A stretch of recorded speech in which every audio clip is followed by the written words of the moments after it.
Welcome back to my channel. The falcon's beak carries bits of me, myself, the desert said. For years, I care for his game, feeding it with the little water that I have, and then I show him where the game is. And, one day, as I enjoy the fact that his game thrives on my surface, the falcon dives out of the sky and takes away what I've created. But that's why you created the game in the first place, the boy answered. To nourish the falcon. And the falcon then nourishes man. And, eventually, man will nourish your sands, where the game will once again flourish. That's how the world goes. So is that what love is? Yes, that's what love is.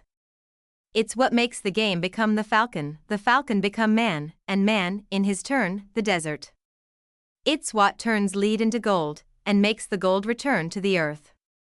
I don't understand what you're talking about, the desert said, but you can at least understand that somewhere in your sands there is a woman waiting for me. And that's why I have to turn myself into the wind. The desert didn't answer him for a few moments, then it told him, I'll give you my sands to help the wind to blow, but, alone, I can't do anything. You have to ask for help from the wind. A breeze began to blow. The tribesmen watched the boy from a distance, talking among themselves in a language that the boy couldn't understand. The alchemist smiled. The wind approached the boy and touched his face. It knew of Thebo's talk with the desert, because the winds know everything. They blow across the world without a birthplace, and with no place to die. Help me, the boy said. One day you carried the voice of my loved one to me. Who taught you to speak the language of the desert and the wind? My heart, the boy answered. The wind has many names. In that part of the world, it was called the Sirocco, because it brought moisture from the oceans to the east, and the distant land the boy came from. They called it the Levanter, because they believed that it brought with it the sands of the desert, and the screams of the Moorish wars. Perhaps, in the places beyond the pastures where his sheep lived, men thought that the wind came from Andalusia. But, actually, the wind came from no place at all, nor did it go to any place. That's why it was stronger than the desert. Someone might one day plant trees in the desert, and even raise sheep there, but never would they harness the wind. You can't be the wind, the wind said. We're two very different things. That's not true, the boy said. I learned the alchemist's secrets in me travels. I have inside me the winds, the deserts, the oceans, the stars, and everything created in the universe. We were all made by the same hand, and we have the same soul. I want to be like you, able to reach every corner of the world, cross the seas, blow away the sands that cover my treasure, and carry the voice of the woman I love. I heard what you were talking about the other day with the Alchemist, the wind said. He said that everything has its own personal legend. But people can't turn themselves into the wind. Just teach me to be the wind for a few moments, the boy said, so you and I can talk about the limitless possibilities of people and the winds. The wind's curiosity was aroused, something that had never happened before. It wanted to talk about those things, but it didn't know how to turn a man into the wind. And look how many things the wind already knew how to do. It created deserts, sank ships, felled entire forests, and blew through cities filled with music and strange noises. It felt that it had no limits, yet here was a boy saying that there were other things the wind should be able to do. This is what we call love, the boy said, seeing that the wind was close to granting what he requested. When you are loved, you can do anything in creation. When you are loved, there's no need at all to understand what's happening, because everything happens within you, and even men can turn themselves into the wind. As long as the wind helps, of course. The wind was a proud being, and it was becoming irritated with what the boy was saying.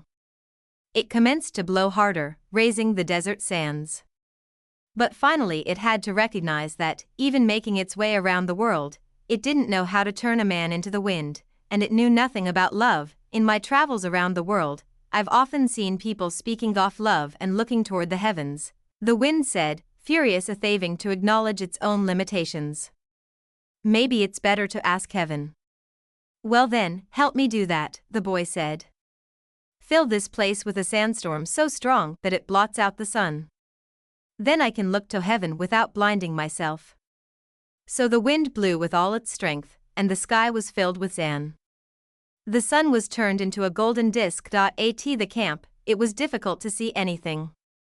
The men of the desert were already familiar with that wind. They called it the Simum, and it was worse than a storm at sea. Their horses cried out, and all their weapons were filled with sand. The heights, one of the commanders turned to the chief and said, "Maybe we had better end this." They could barely see the boy. Their faces were covered with the blue cloths, and their eyes showed fear. "Let's stop this," another commander said. "I want to see the greatness of Allah," the chief said, with respect. "I want to see how a man turns himself into the wind."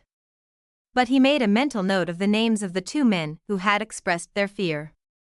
As soon as the wind stopped, he was going to remove them from their commands, because true men of the desert are not afraid. "The wind told me that you know about love," the boy said to the sun. "If you know about love, you must also know about the soul of the world, because it's made of love."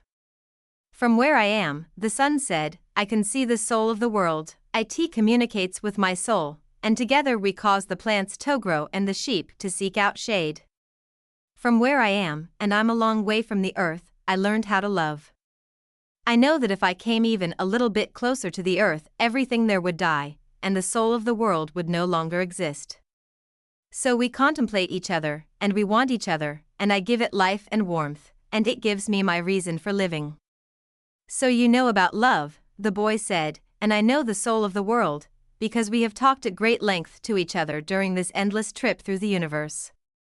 It tells me that its greatest problem is that, up until now, only the minerals and vegetables understand that all things are one. There's no need for iron to be the same as copper, or copper the same as gold.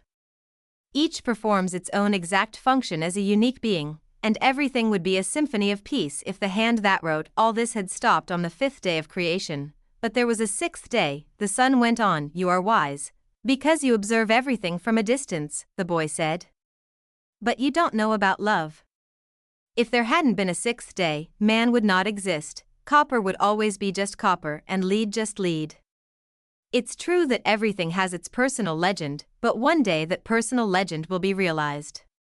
So each thing has to transform itself into something better, and to acquire a new personal legend, until, someday, the soul of the world becomes one thing only."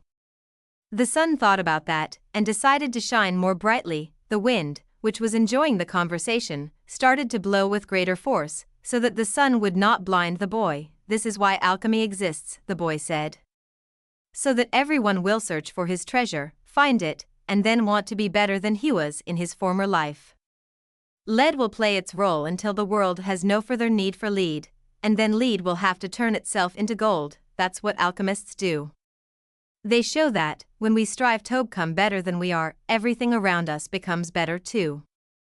"Well, why did you say that I don't know about love?" the sun asked the boy.